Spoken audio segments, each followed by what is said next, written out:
నమస్తే. ధర్మ సంస్థాపనార్థాయ సంభవామి యుగే యుగే ఈ గీతా వాక్యానికి నిదర్శనంగా ఎందరో మహనీయులు భారతావనిపై అవతరించారు. ధర్మం గాడి తప్పుతున్న ప్రతి సందర్భంలోనూ జాతిని జాగృతం చేసి మార్గనిర్దేశం చేశారు. అలాంటి ఓ మహత్తర దివ్య తేజస్సు ఆగస్టు 15, 1930 సంవత్సరంలో ఇలపై జన్మించారు. మరుగున పడుతున్న హిందూ ధర్మాన్ని కాపాడేందుకు మార్గదర్శనమై నిలిచారు. వేదాంతానికి, హిందూ ధర్మానికి అజరామర సేవలందించి తప్పుడు దారిలో వెళ్తున్న మానవాళిని జ్ఞాన మార్గాన నడిపిన మహనీయ మూర్తి పూజ్యశ్రీ స్వామి దయానంద సరస్వతి. స్వామి దయానంద సరస్వతి జయంతి సందర్భంగా భారత్ టుడే ప్రత్యేక కథనం. శ్రీ గురుభ్యో నమః.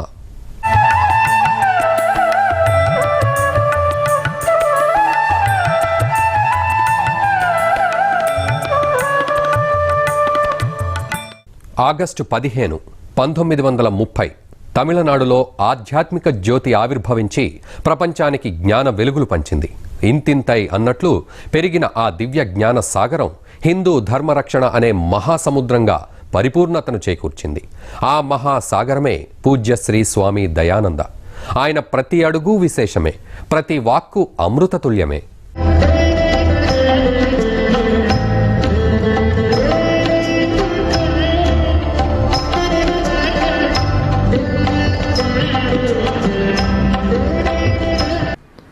ఓకడలు, మరోవైపు మనవైన హిందూ సంస్కారాల లోపంతో యువత పెడదారులు. హిందూ సమాజానికి మార్గదర్శనం అవసరమైన తరుణం. అలాంటి సమయంలోనే పొడిమి తల్లి పులకించింది.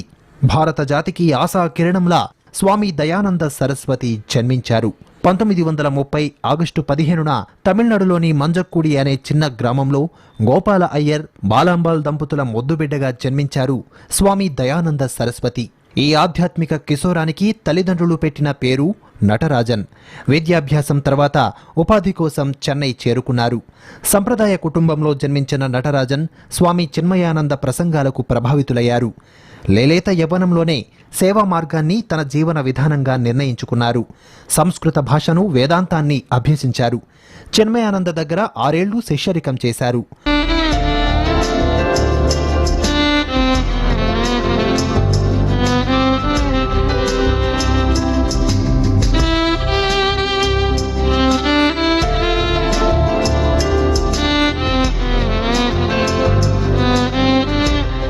మోక్షానికి జ్ఞానమే మార్గం, జ్ఞానానికి శాస్త్ర ప్రమాణమే ఆధారమన్న స్వామి ప్రణవానంద ప్రవచనానికి ప్రభావితులైన దయానంద స్వామి చిన్మయానంద అనుమతితో కృష్ణా జిల్లా గుడివాడలో స్వామి ప్రణవానంద వద్ద వేదాంతాధ్యయనం కోసం వెళ్లారు.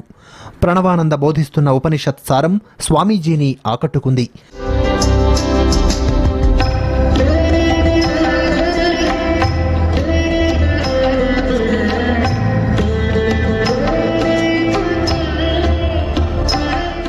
ఉపనిషత్తుల అధ్యయనమే ఆత్మజ్ఞానాన్ని పొందడానికి సూటి మార్గమని గ్రహించారు. ఉపనిషత్తుల అధ్యయనం తరువాత నటరాజన్ ఆలోచన ధోరణిలోని పరిపక్వతను స్వామి చిన్మయానంద గుర్తించారు. చిన్మయ మిషన్కు చెందిన తపోవన్ ప్రసాద్ పత్రికకు సంపాదకత్వ బాధ్యతలు అప్పగించారు. దానిని దిగ్విజయంగా నిర్వహించారు నటరాజన్. తన శిష్యుడు జ్ఞానసంపన్నుడైన విషయాన్ని గమనించిన చిన్మయానంద 1962 మార్చి 4న మహాశివరాత్రి పర్వదినాన నటరాజన్ను స్వామి దయానంద సరస్వతిగా ప్రకటించి సన్యాస దీక్షను అనుగ్రహించారు.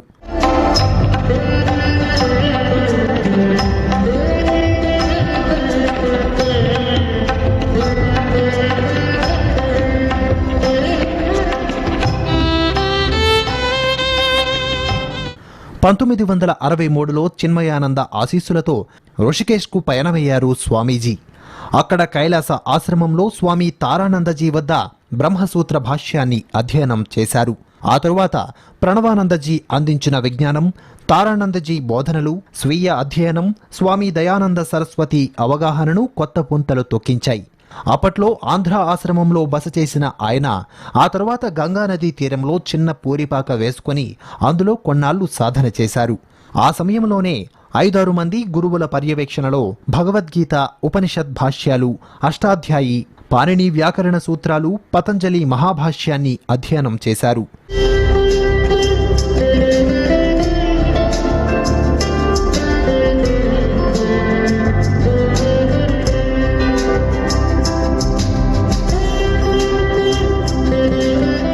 ఋషికేశ్ వేదికగానే తాను సముపార్జించిన జ్ఞానాన్ని లోకానికి అందించడం ఆరంభించారు స్వామీజీ. నెమ్మదిగా స్వామీజీ నిర్వహించే తరగతులకు విద్యార్థుల సంఖ్య పెరగడం ఆరంభమైంది. పోరిపాక స్థానంలో ఇటుకల నిర్మాణం సాగింది.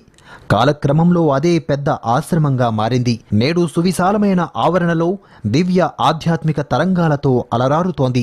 మనోహరమైన హిమగిరులు, ధ్యానానికి పురుగొలిపే ప్రశాంత పరిసరాలు, అధ్యయనానికి దోహదం చేసే చల్లని వాతావరణం, వీటన్నింటినీ విడిచి ఎక్కడికి వెళ్లడానికి దయానందజీ మనసొప్పలేదు. ప్రయాగలో కుంభమేళాకి తన గురువు వస్తున్నారని తెలిసి అక్కడికి వెళ్లి తన బ్రహ్మసూత్రాల అధ్యయనం పూర్తయిందని నివేదించారు.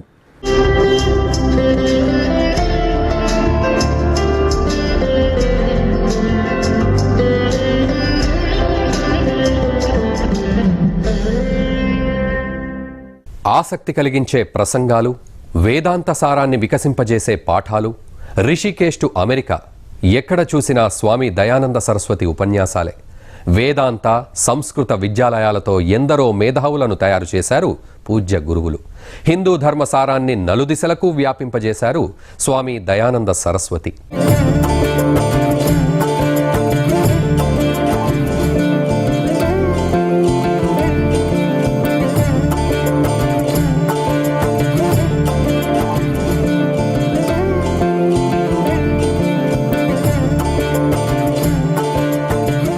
స్వామి చిన్మయానంద అస్వస్థులు కావడంతో మిషన్ కార్యకలాపాలలో పాలు పంచుకోవాలని స్వామి దయానందను ఆశ్రమానికి రప్పించారు. మిషన్ తరపున బహిరంగ సభల్లో పాల్గొని ప్రసంగించాలని ఆదేశించారు. గురువు ఆదేశాలతో 1967-70ల కాలంలో భారతదేశంలోని వివిధ పట్టణాల్లో, నగరాల్లో పర్యటించారు స్వామీజీ. భగవద్గీత, ఉపనిషత్తుల సందేశాలను వినిపించారు. మధ్య మధ్యలో ఋషికేశ్ను సందర్శించారు.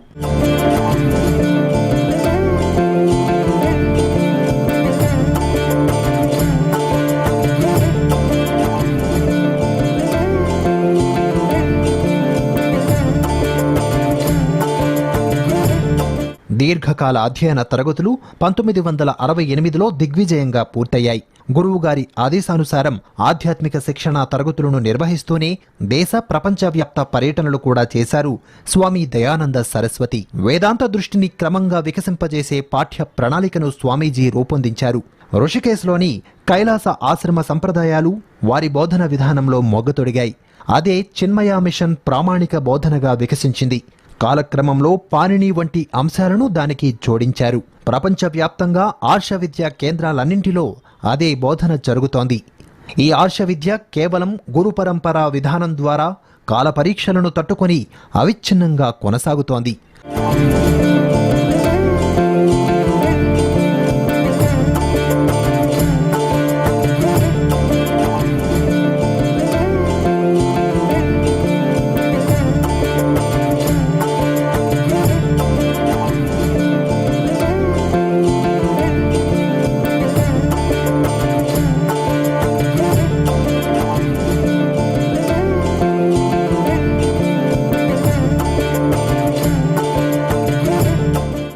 పంతొమ్మిది 1972-79 మధ్య కాలంలో స్వామీజీ ముంబైలో ఆవాస శిక్షణ కార్యక్రమాలను నిర్వహించారు. ఆ తరువాత అమెరికాకు చెందిన కొందరు విద్యార్థులు తమకు శిక్షణా తరగతులు ఇవ్వాలని స్వామీజీని అర్థించారు. అమెరికాలో వేదాంతానికి, సంస్కృతానికి ఓ కేంద్రాన్ని నెలకొల్పాలని వారు కోరడంతో కాలిఫోర్నియాలోని పియర్సీలో సాందీపని వెస్ట్ వద్ద శిక్షణా కార్యక్రమాన్ని నిర్వహించారు. 1982లో పియర్సీ నుంచి తిరిగి వచ్చి ఉపనిషత్ సందేశాన్ని దశ దిశలా వినిపించారు. ఆ తరువాత 1985లో పెన్సిల్వేనియాలో సేలర్స్బర్గ్లో ఆర్ష విద్యా గురుకులాన్ని స్థాపించారు. ఇందులో కుటీరాలు, ఇతర భవనాల నిర్మాణం, నిధుల సమీకరణ అంతా విద్యార్థులే నిర్వహించారు. 1987 నుంచి 3 ఏళ్ల పాటు ఆవాస శిక్షణలు ఇచ్చారు. అక్కడ తరగతులను నిర్వహిస్తూనే భారతదేశంలో గురుకులాలను నిర్మించారు.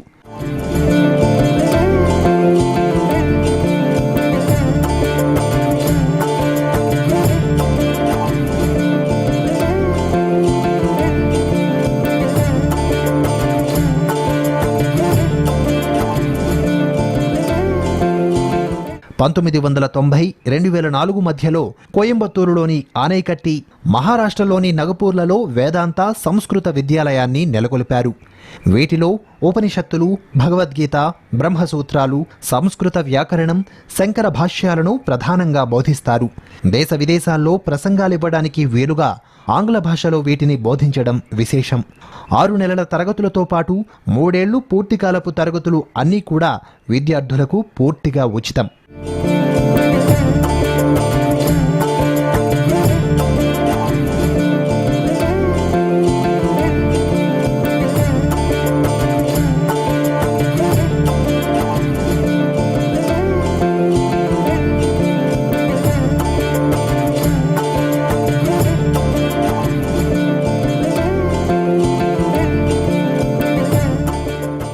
వివిధ ప్రాంతాల్లో స్వామీజీ ఇచ్చే ప్రసంగాలకు స్పందించిన దాతలు, భక్తులు ఇచ్చే విరాళాలతోనే ఈ ఖర్చులను భరిస్తారు. 40 ఏళ్ల స్వామివారి అకుంఠిత దీక్షతో సుశిక్షితులైన ప్రబోధకులు, అధ్యాపకులు రూపుదిద్దుకొని ధర్మ సంస్థాపన కోసం ప్రపంచవ్యాప్తంగా విస్తరించారు.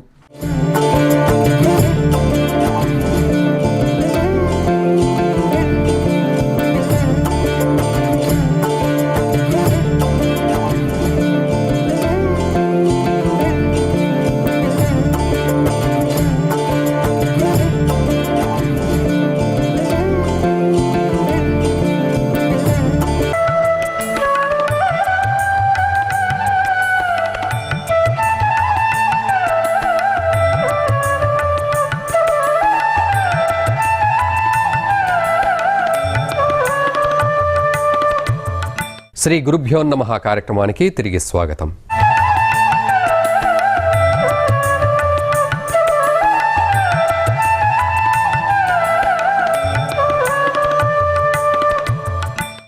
నేటి కాలంలో వివేకం పోతపోసిన విజ్ఞాన ఖని ఎవరు అని ప్రశ్న ఉదయిస్తే చూపించాల్సింది ఒక్కరినే. వారే వేదాంతానికి, వేద ధర్మానికి దార్శనికమైన సేవ చేసిన స్వామి దయానంద సరస్వతి. భారతదేశంలో ఎవరూ తలపెట్టలేని ఓ మహా సాహస కార్యాన్ని తలపెట్టిన స్వామీజీ అతి సునాయాసంగా తాను అనుకున్న లక్ష్యాన్ని సాధించారు. తల్లి భారతి బిడ్డలైన ధర్మ ప్రబోధకులను ఒక్కతాటి మీదకి తీసుకురాగలిగారు.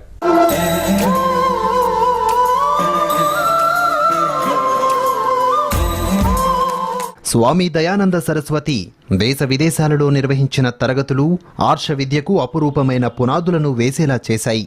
స్వామి దయానంద సరస్వతి హిందూ ధర్మోద్ధరణకు అహర్నిశలు పట్టుబడిన మహోన్నతమైన శక్తి. సంప్రదాయ మఠాధిపతులను, మత గురువులను ఒక గొడుగు కిందకు తెచ్చిన మహానుభావుడు. చరిత్రలో ఎవ్వరూ చేయని మహాద్భుత కార్యాలను ఎంతో దీక్షగా సాధించిన గొప్ప ధార్మికవేత్త స్వామి దయానంద. దేశవ్యాప్తంగానే కాకుండా ప్రపంచవ్యాప్తంగా పర్యటించిన ఆయన ఆచార్య సభలకు శ్రీకారం చుట్టారు. భారతదేశంలో 100 ఏళ్లకు పైబడిన పీఠాలను గుర్తించి అలాంటి పీఠాధిపతులను ఒక్కతాటి మీదకు తెచ్చేలా ఆచార్య సభలకు రూపకల్పన చేశారు.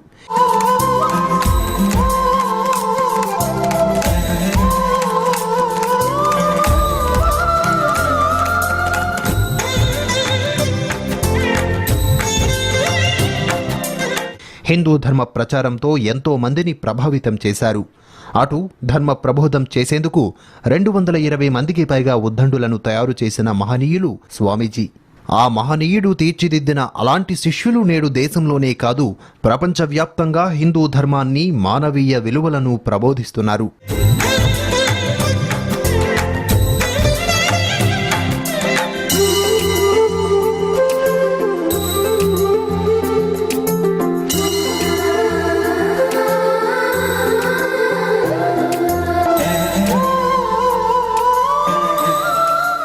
హిందూ ఆచార్య సభల ద్వారా అందరినీ ఒకచోటుకు చేర్చి మనుషులు ఎలా నడుచుకోవాలో, ఏ మార్గంలో ముందుకు వెళ్లాలో చూపిన దార్శనికుడు స్వామి దయానంద సరస్వతి.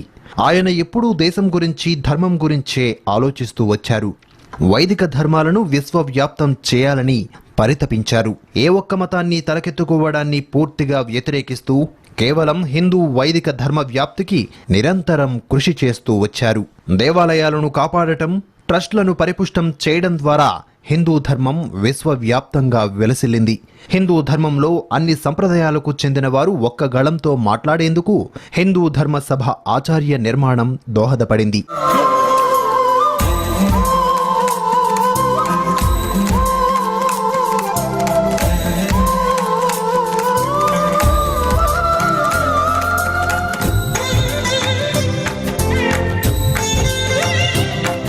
ఇతర మతాలపై దాడులను పూర్తిగా వ్యతిరేకిస్తూ సామరస్య మతాలైన యూదు మతం అంటే జుడాయిజం పెద్దలతో చర్చలు జరపడానికి స్వామీజీ బాటలు వేశారు. తిరుపతి ప్రకటన ద్వారా ఏడుకొండలు శ్రీ వెంకటేశ్వరునికి దఖలు పడేలా చేయడం ఆచార్య సభ చేసిన ప్రయత్నాల్లో మరో ముఖ్యమైన ముందడుగు. రామసేతును ధ్వంసం చేసే సేతు సముద్రం ప్రాజెక్టును నిలువరించడానికి కూడా ఆచార్య సభ అనేక ప్రయత్నాలు చేసింది. తెహ్రీ ఆనకట్ట ఎత్తు పెంచడాన్ని వ్యతిరేకించడం, గంగానది పవిత్రతను కాపాడటం, ఇలా హిందూ ధర్మ ఆచార్య సభల ద్వారా స్వామీజీ చేసిన కృషి అనితర సాధ్యం.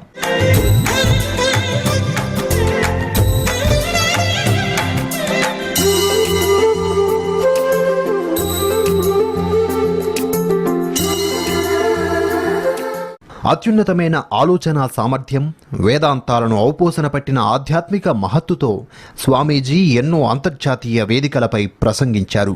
హిందూ ధర్మ రక్షణ సమితి ద్వారా వేద సంస్కృతిపై ప్రపంచానికి అవగాహన కల్పించారు. ఋషులు, మహత్తరమైన వ్యక్తుల సందేశాలను, ప్రపంచ శాంతి కోసం వేద శాస్త్రాలను విశ్వవ్యాప్తం చేసేందుకు పూనుకున్న ఆధ్యాత్మిక అధినాయకుడిగా స్వామి దయానంద సరస్వతి కీర్తిని పొందారు.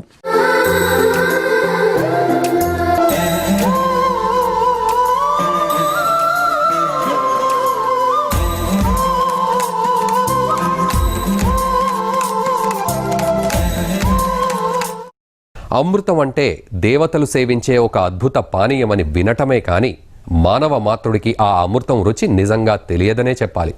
అలాంటి సామాన్యుడికి కూడా అమృతం రుచి ఇది అని చూపించేదే స్వామి దయానంద సరస్వతి వాక్ ప్రవాహం. వైదిక ధర్మంలోని అత్యంత ధర్మ సూక్ష్మాలను అతి సామాన్యుడికి సైతం అర్థమయ్యేలా ప్రవచించటమే స్వామీజీ ప్రత్యేకత. ఆధ్యాత్మికతకు జీవన సత్యాలను జోడించి చెప్పే స్వామి దయానంద సరస్వతి ప్రసంగాన్ని అమృతం కాక మరేమని పిలవాలి? ఆయన మన మధ్య లేకున్నా ఆ మహానుభావుడి ధర్మరక్షణ సందేశం విశ్వం ఉన్నంత వరకు ప్రతిధ్వనిస్తూనే ఉంటుంది.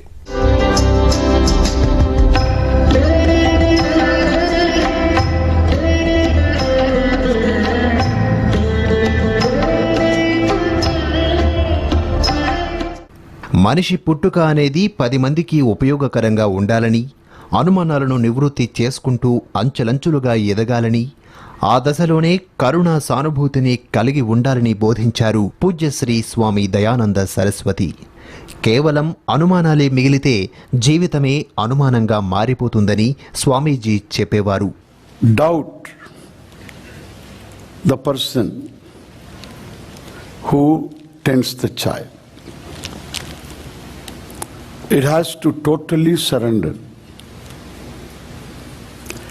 As one surrenders to an anesthesiologist, it has to totally surrender. That implies a lot of trust. మనిషి తన జీవితంలో కోరికలకు లొంగిపోకూడదు. మనల్ని మనం నిందించుకోవడం వల్ల ఉపయోగం లేదని హిందూ ధర్మ ప్రబోధాలను ప్రపంచానికి చాటారు స్వామి దయానంద సరస్వతి. వాస్తవాలను గ్రహించి మనిషి తన మీద తనకు అవగాహన కలిగి ఉండాలని చెప్పారు. Therefore, it has to blame itself. A wordless blame, which is more difficult to really resolve. A wordless self-blame. బాల్యం నుంచి పెద్దవాళ్ళయ్యే వరకు ప్రతి దశలోనూ మనిషి తోటివారికి సాయం చేయడం అలవాటుగా చేసుకోవాలనేది స్వామీజీ చెప్పే గొప్ప మాట. సాధ్యమైనంత వరకు ప్రతి దశలోనూ ఈ కరుణారస హృదయం ఉండాలంటారాయన. ఎదుటివారి పట్ల ఎంతో కొంత సహకారం, భాగస్వామ్య ధోరణి ఉంటేనే మనిషి పరిపూర్ణమైన జీవితాన్ని అనుభవించగలడని చెబుతారు. క్రీడల్లో జయాపజయాలు సాధారణం. గెలిచిన వాళ్ళు సంతోషిస్తారు, ఓడిన వాళ్ళు బాధపడతారు. ఈ రెండింటిలోనూ సహానుభూతి ఉంటుంది. గెలిచిన వాళ్ళు, ఓడిన వాళ్ళు ఇద్దరూ ఒకచోటుకు వచ్చి కరచాలనం చేసుకుంటారు.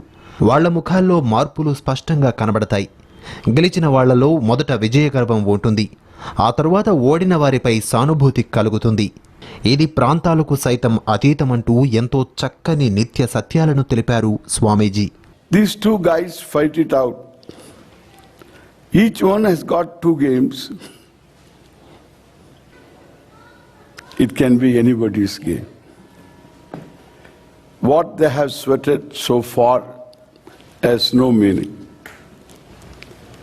One person wins. The tennis etiquette is both the players have to come to the net and shake hands. The winner boxes the air and kisses the ground, throws his shirt as though somebody is waiting for him. And this guy has to come to the net. When he comes to the net, you see his whole face changes. It looks as though he's wishing that he didn't win. Why? Empathy. That's human heart. No human heart is denied of that empathy. దేశమేదైనా ప్రాంతమేదైనా మతమేదైనా మనిషికి కరుణ అనేది ఒక్కటిగానే ఉంటుంది. అది ప్రపంచంలో అందరికీ ఒకటేనంటూ గొప్ప సందేశాన్ని అందించారు స్వామి దయానంద సరస్వతి. అనుభవంతులైన వాళ్ళు పరిధులను అర్థం చేసుకోవాలి.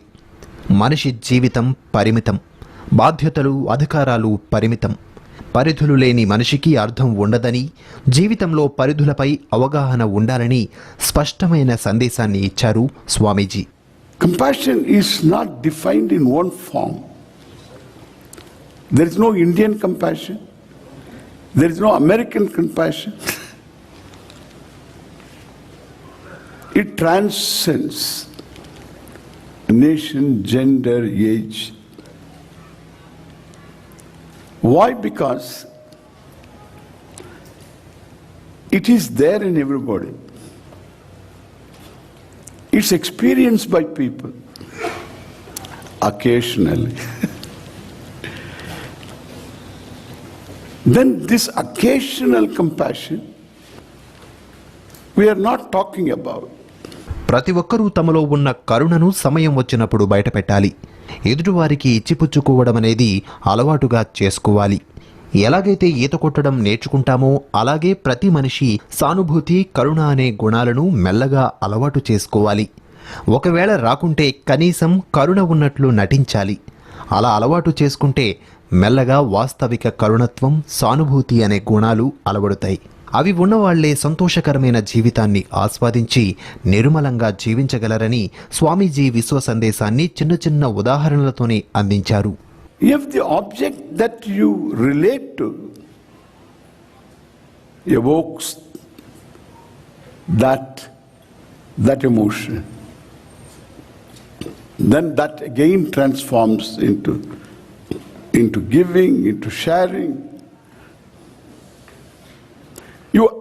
You express yourself because you have compassion. To discover compassion, you need to be compassionate. To discover the capacity to give and share, you need to be giving and sharing. There is no shortcut. It is like swimming by swimming. You learn swimming by swimming. You cannot learn swimming on a foam mattress and enter into water. You learn swimming by swimming. You learn cycling by cycling. You learn cooking by cooking, having some sympathetic people around you to eat what you cook. Okay? అద్భుతమైన వ్యక్తుల శిష్యరికం సామాన్యులను కూడా అసామాన్యులను చేస్తుంది. అందుకు నిలువెత్తు నిదర్శనం పూజ్యశ్రీ స్వామి దయానంద సరస్వతి. ఆయన దగ్గర ఎన్నో ఆధ్యాత్మికమైన విషయాలను తెలుసుకుని జీవితం అర్థాన్ని, పరమార్థాన్ని గ్రహించిన వారు ఇప్పుడు మన భారతదేశంలో ఎంతో మంది ఉన్నారు. వారిలో మనందరికీ తెలిసిన వ్యక్తులు భారత ప్రధాని నరేంద్ర మోడీ.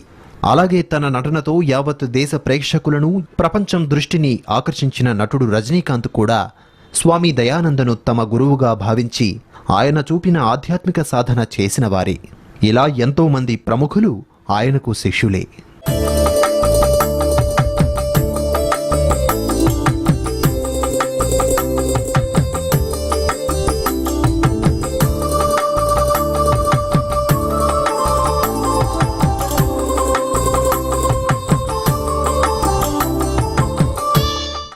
పూజ్యశ్రీ స్వామి దయానంద సరస్వతి గురూజీ 2015లో అనారోగ్యంతో ఉన్న సమయంలోనూ తన శిష్యులందరినీ దగ్గరకు తీసుకొని తన లక్ష్యాలను ధర్మ సంస్థాపనను గూర్చి ఎన్నో విషయాలు చెప్పారు. 85 ఏళ్ల సుదీర్ఘ పరిపూర్ణమైన ఆధ్యాత్మిక ప్రయాణం సాగించిన పూజ్యశ్రీ స్వామి దయానంద సరస్వతి గురూజీ సెప్టెంబర్ 23న శివైక్యం చెందారు. దీంతో యావత్ ప్రపంచం దిగ్భ్రాంతిలో మునిగిపోయింది. ప్రపంచవ్యాప్తంగా ధర్మ రక్షణ కోసం పర్యటించిన స్వామి దయానంద సరస్వతి ఆఖరి గడియల్లోనూ అంతే దీక్షతో లక్ష్య సాధన దిశగానే తన శిష్య పరంపరకు మార్గనిర్దేశనం చేశారు. ఆయన ఆశయ సాధనకు ఆ మహనీయుడు చూపిన బాటలోనే ప్రతి ఒక్కరూ ముందుకు సాగుతున్నారు.